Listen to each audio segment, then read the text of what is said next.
Okay, now we're rolling? Yeah. All right, I'll wait a second.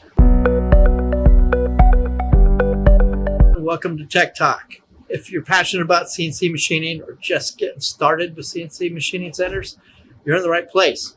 I'm your host, Jimmy Farrugia. In the upcoming videos, we discuss things you should know before you purchase your next CNC machining center. Okay, for our first topic, we're going to discuss CNC control memory. Standard memory on a Farrugia control like this one behind me is only 2 megabytes big. For simple parts, this is suffice. But if you're going to be using high-speed toolpaths or fancy contouring, or maybe you just want to save all your programs locally, you're going to run out of space real quick on a system like this. Don't fret, we do have options. Number one, expand the internal memory to 8 gigabytes. This is costly for the amount of memory you're getting though, okay?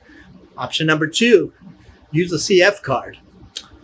It's doable, but it can get complicated, okay?